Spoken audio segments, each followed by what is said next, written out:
Pearl's new skates. On her birthday, Pearl got a pair of ice skates. They were white leather with shiny blades and red tassels. Pearl loved them. They're real ones, Pearl told Grandma on the phone, not double runners. And Grandma made Pearl a red ice skating skirt. Pearl imagined herself gliding backward and forward like a ballerina on the ice. She practiced twirling on her toes and jumping in the air, and she waited and waited for the weather to be cold enough to freeze the skating pond. Finally, one day, it was. Mama helped Pearl put on her skates. Thistle skated over to say hello. Come and skate with me, she said, but Thistle only had double runners, and Pearl didn't want to skate with her. Pearl's Uncle Jack was skating on the pond. I see you have new skates, Pearl, he said. Would you like me to give you a hand? No, thank you, said Pearl. I don't need any help.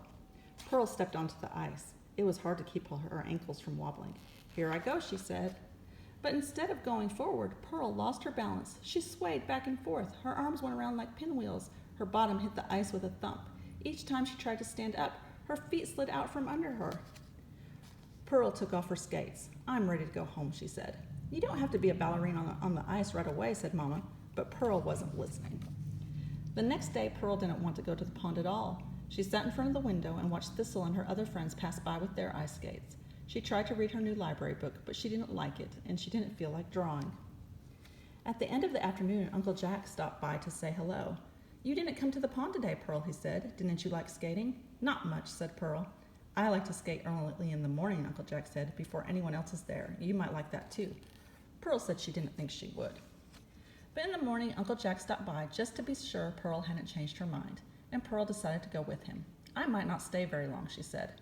Mama gave her a thermos of hot chocolate to share with Uncle Jack. It was a crisp, bright morning. The air was cold, but the sun was shining, and there was a little mist rising above the ice. Nobody else was there. Uncle Jack laced up Pearl's skates. He took her hands and pulled her out to the center of the pond. He moved away, and Pearl tried to skate towards him. When Pearl slipped, Uncle Jack pulled her back up. She tried to move, but she fell again. I'm getting cold, Pearl said, and hungry and thirsty and tired. Uncle Jack skated over to pick her up. One more time, he said. I can't do it, Pearl grumbled. Look straight ahead, he said, and then gave her a little push and let go. Suddenly, Pearl was going forward all by herself. Oh, Pearl called as she felt the wind rush past her ears. I can. Pearl and Uncle Jack sat on the bench and drank their hot chocolate. You're going to be a good skater, said Uncle Jack.